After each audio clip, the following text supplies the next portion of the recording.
Hey, everyone. Welcome to the Entrepreneurs Hangout podcast, season 4, episode 4. We got a lot to talk about today. I'm here with my friend Megan Kearney, all the way from Boston. And Megan is going to be talking about everything exits. This is going to be super exciting. You're going to learn a lot, and you're going to want to be talking to us about your exit at some point or another. So, Megan, say hey, give everybody some background on you. Awesome. Thanks so much, Kiley. Great to see you again.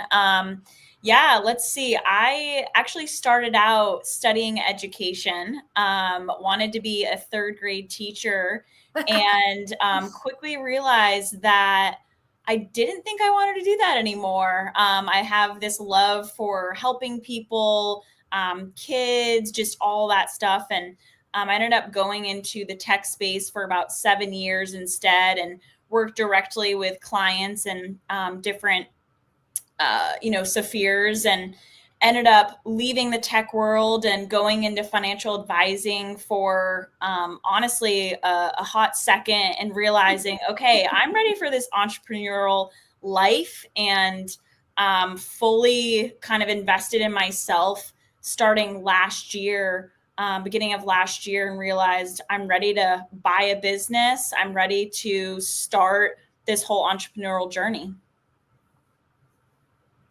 That's awesome. So, Megan, what made you think, okay, from kindergarten teacher to now I want to be able to help people exit and have a great exit strategy? What how did you zero in on that Yeah. business?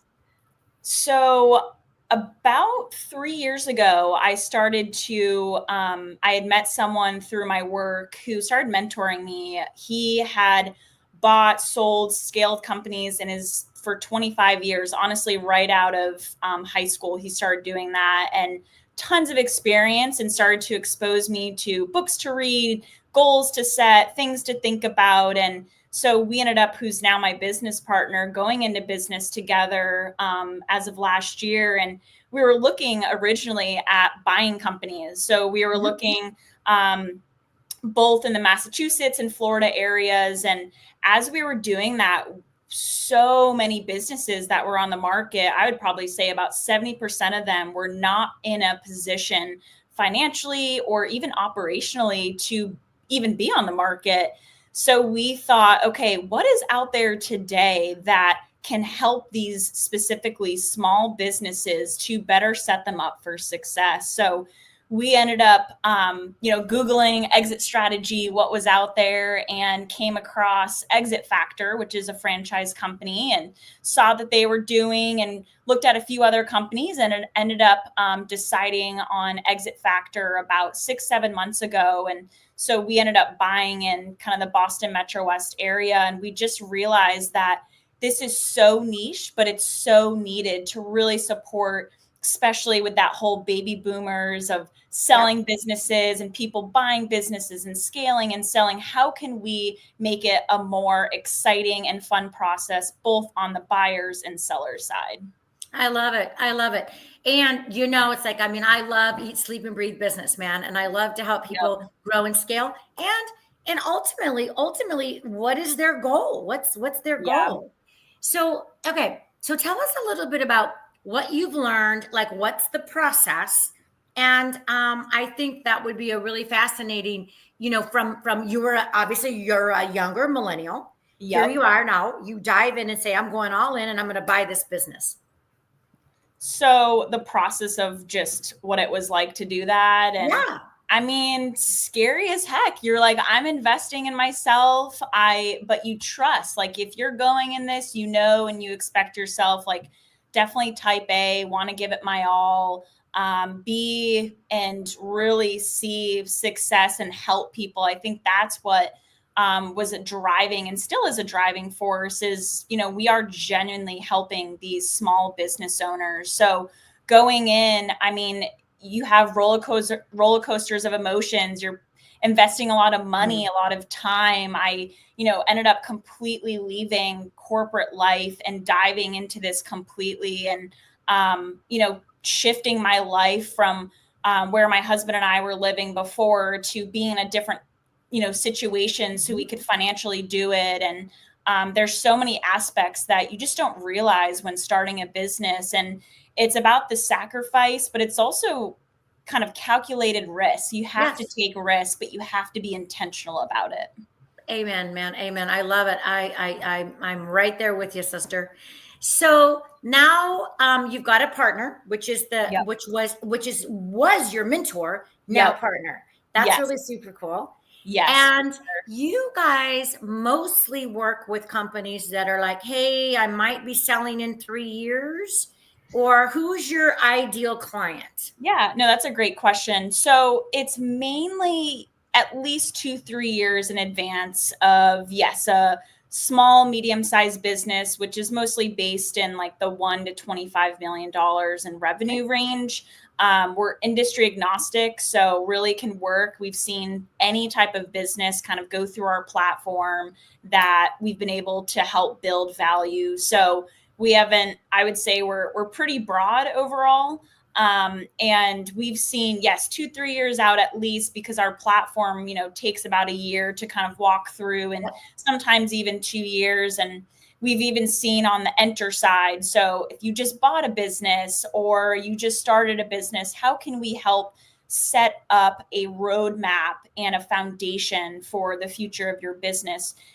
People don't think about when you own a business, you're so narrowed in to what you're doing. And so we try to think of it holistically. How can we view from the outside what components you need or what you need to improve on? So just trying to help those business owners kind of see it full scale, especially at the beginning. And it's never too early, I would say, to prepare for your exit. An exit could mean you're selling the business, you're passing off to a family member, you're putting an operator into place to scale back time. So it's not just that you're selling the business. Right.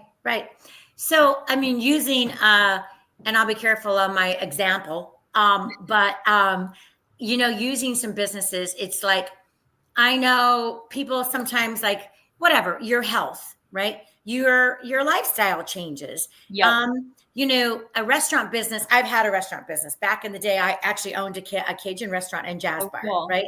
I did. And I worked there, and it's a hilarious story. So I was bar managing, cocktail waitressing during my real estate school years when I was trying to get my broker's license and stuff. Mm-hmm. And the guy says, hey, I think you need to buy the restaurant. We're going to be selling it. So I'm like, well, maybe I do need to buy it. But what was hilarious is terrible location, right? Terrible location. But we were super busy in the sense of, it was this loud, little, noisy, fun, energized, Cajun restaurant. So hilarious thing. So after 3 days, 4 days after I bought it, literally 4 days after I bought it, he comes to me and says, yeah, well, okay. So Edmond, the chef, is going to prison. Yeah, swear to gosh. You're like, clearly, thank you. Clearly, they knew. Clearly. Yeah. So I had worked there long enough that I could figure out how we could fake it for just a little bit, right? Come to find out, I ended up with this amazing chef, knock at my door on that next Monday, that was working under Paul Prudhomme restaurants and everything. But my point with you is we did not know what we did not know. We had no clue. He was not serving up homemade Cajun food. He was like Paul Prudhomme in a box, man. So totally. We fixed it all. But then I had to learn. We had to learn, like, what is our cost? What are we doing? What's this? What's that? And so if you have somebody that has an absolute roadmap to value like you guys do, think about you guys. Just think about how much money that's actually going to save you in the end. Yeah. I love that because it reminds me of what we do. So we start out with what we call is like an exit assessment. And we really, it is in a way a business evaluation, but it goes more in depth about the aspects of the business, the goals that the business owner wants. And that could be they're selling or they want to scale it to a certain percentage. And we walk through what we call is like a vortex. So we first start out with the value of the business, then we go into the optimization piece, Then we go into the record, the people, the processes, and then the transform. So how are we going to grow this business? What does that look like? And then lastly, the exit. So what is that path forward going to be, and how do we get there? So we focus on each of those components and pull 2 to 3 pinpoints on each of those areas per, of course, specifically for that business. And then we're able to say, hey, this is your roadmap on where you need to be and how we can do that within this year, and then focus on, different components each quarter. So it's important. I mean, it's super valuable. Yeah, no, it's great. And so that is on the exit side, and that's like, okay. Now what about like on the acquisition side? If you had somebody to say, would your company look at doing an assessment of a property or a business that they want to buy? Yeah, I mean, honestly, the exit assessment, it's funny because it says exit assessment, but it would still be helpful on the enter side of it. So you're still evaluating the business. What does that look like? Where it needs to go, and what we need to do to get there. So it's, I would say, transferable both on the I want to sell it in 3 years and I want to get started. What do I need to do? So no matter, the beginning or the end, it is still a roadmap and will help you, set the foundation for the future. And I think it's all about the foundation. When you think about building a house, you have to start from, the ground up and build it and construct it in a way that has all the pieces and components. And then you can make it beautiful on the outside and big or small or however you want it to be. Yeah, that's a good point, Megan. So Megan, okay, now you guys are 6 months old. Yep. Right. And tell me a little bit about like, clearly it's a franchise. So they help you out with the structure, and you guys have a roadmap. You have a plan, which is awesome. And like, how long does it take? What's your sales cycle? Because I think that this would be interesting for people. Like when you bring somebody in, how long is your sales cycle? Is it relatively quick, or is it, you've got to work with somebody for 2 months or 3 months?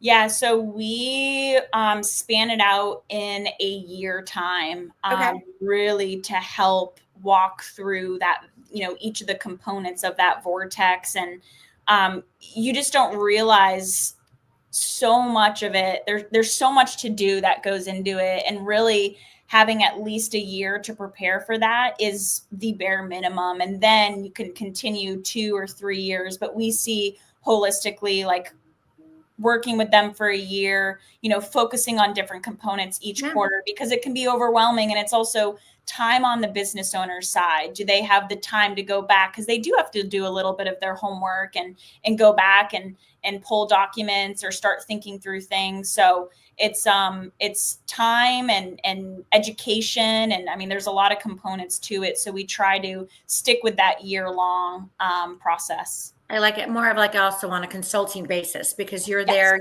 you're there helping them, mentoring them, consulting with them, and helping them get to the finish line and to be honest, get the money that they deserve, so that they're not leaving. I always say this, the money that is spent on a service like yours, for example, just as an example, is money well spent, because that otherwise you would be leaving the money on the table. Nobody's going to buy a business that cannot run. First of all, it depends, but I highly doubt it. I don't know anybody else that wants to be like, I want to be chained to this business. They don't want to be married to the business. They want to be committed to it. Definitely, but they also want a business running like a business, not like a hobby. This is not the hobby thing. This is like, I need it to run like a business.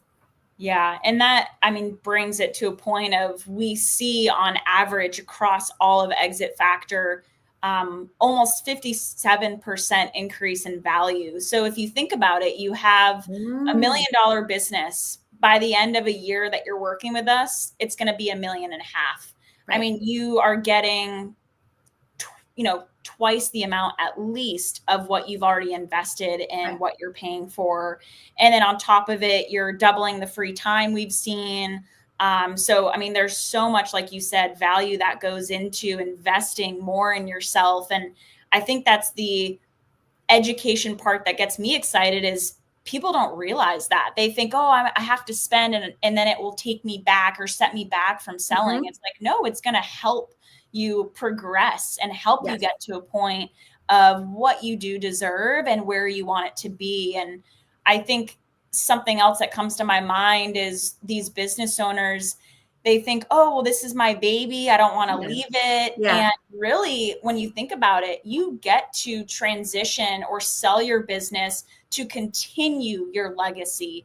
That's amazing. Like, Yeah. who wouldn't want to continue their legacy of something that they created? It's not that they're, selling it and, oh, it's going to be gone. Like, you'd rather it not close, but continue that legacy ahead of you, whether that's, with family or just someone that has recently bought it. Hey, you know what? That reminds me, and I think you just sort of somewhat answered it. I find too today, like in various different businesses that I've done, and I find that, like, for example, business owners for their kids, let's use it. What are they going to do? So if they want to leave a legacy. They want their kids to fill their shoes, Mm-hmm. right? But the kids sometimes are not ready. And the whole transition thing doesn't go well because I can see I just would like to have you felt that yet? Have you seen that yet?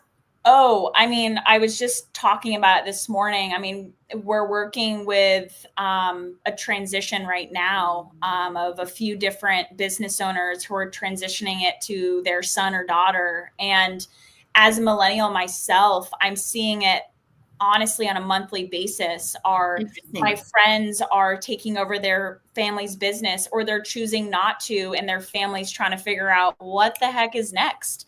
And I mean, it's so apparent right now. And I was just reading an article the other month about millennials, and 15% of millennials in their lifetime, which is not a lot, but kind of still is, are going to own 3 to 5 businesses in their lifetime. I mean, that's crazy, because when you think about it, baby boomers, they've owned a business for 30 years, one business. Yeah. And I mean, that's what we're seeing now is a lot of millennials. Like, I'm thinking about, continuing my business journey of buying another business. So I think that's a new trend right now, is someone that buys a business and then they want to flip it after 5 years and then buy another one and continue doing that. So I totally see, and I'm seeing it every day and talking about it. So yeah, that's really interesting. I think so. Part of what I do, and I love it because I get to be somewhat of a,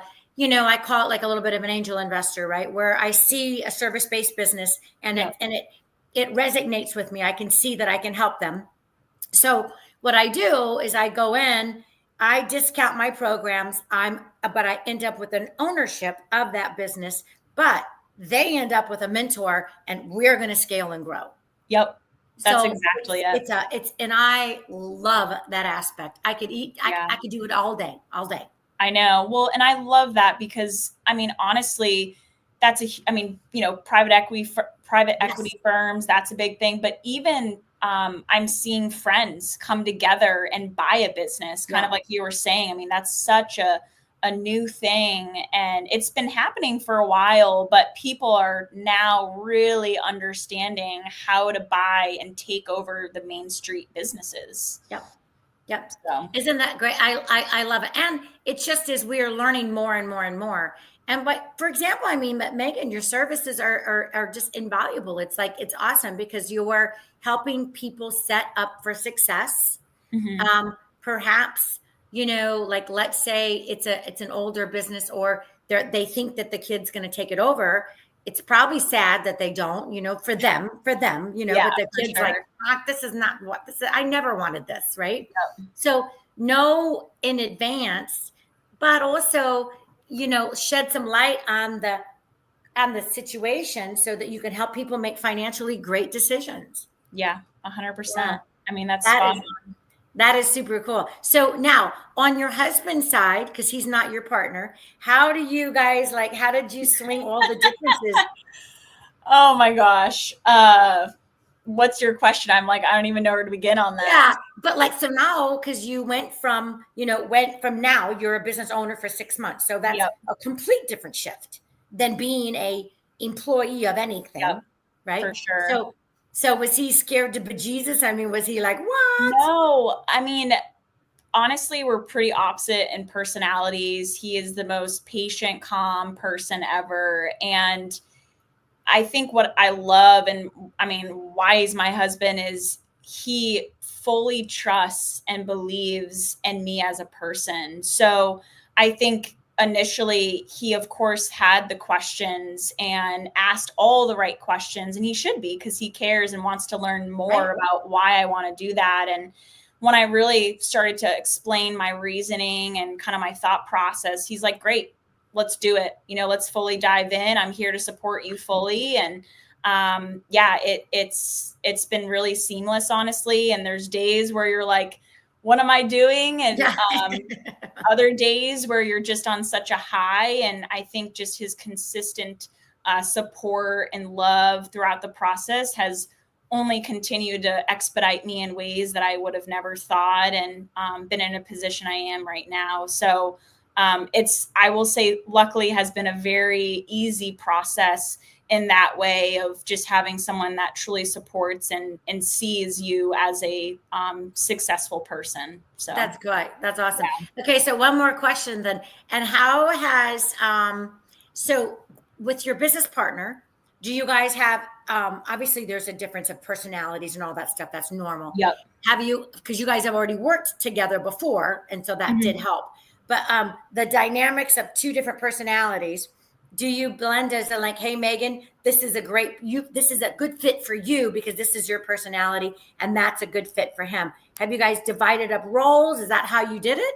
Yeah, I mean, so my business partner, he is much older than me and has bought, sold, scaled, as I said, companies in his Mm-hmm. lifetime. And so his experience I mean, it's intangible. It's Yeah. valuable in so many ways. His perspective, the amount of knowledge he has, and it feels like every single industry goes beyond anything that I have learned so far. And so I think a lot of the how we balance each other out is, I'm very much in the weeds, networking, talking, managing the team of consultants that we have currently, and he's really in the not behind the scenes, but in a way behind the scenes, doing a Yeah. lot of the stuff that's important and needed. And he's on the calls. But I would say overall, I mean, we're very collaborative. We work really well together, and definitely have kind of our strengths of what we do. And at this point, know when to chime in or know when to do Yes. something. So yeah, it's a good balance for sure. I love that. I love it. That helps, when you've got a really good partnership. And for me, a good partnership is we is a team. We. Yes. I'm team, man. I'm team all the way. Yep. I'm not an I, I'm not a me, I'm a team. Yep. And I think the sooner that you build that, everybody buys into it. Everybody For buys sure. into 100%. That's Yeah, awesome. I was a college athlete, so growing up and throughout, even high school, it was like there's no I in teamwork or no Yep. I in team, and I was Yep. like, all right, stuck with me in my head, and just has continued throughout. So I completely agree, and I think that's why I do like having a partnership, is I'm very team oriented, and I think that's what drives me. I love it. Hey, so one thing, I'm going to put you on the spot. I do the Entrepreneurs Hangout on a monthly basis, Okay, and I'm always doing like a workshop kind of thing, right? cool. So last month was your a really intense his theory on, it was called Scope, but it was all about AI and how to use it within agencies and stuff like that. Wow, that's Super. cool. My next one this end of the month is really honestly about personalized automation. I'm really super excited to teach this one because it's all about like for service-based businesses. Okay. And so that's really good. But I'm thinking that maybe we look at a little mini workshop, which is usually an hour, It's always the last Wednesday of the month. I do it right on Zoom, so it's always online. And it's just a very informative kind of thing. So maybe we have to think about that. You could be our workshop. Yeah, I think there would be a lot of synergy, and that'd be awesome. I'd love that. Yeah, very. We will hit you up. So, all right, you guys. So we're at the end of our time. Thank you so much, Megan. You were amazing, amazing. I'm always so energized when I get to have, especially another young woman that is, towing the line and starting businesses and that kind of stuff. So it's super fun. And if you want to be a guest on my podcast, please hit me up on Messenger or email. And you know what? It's same place, same time, always 3:00 Eastern time. Thank you guys for joining us. So bye for now. Bye, Kiley. Thanks.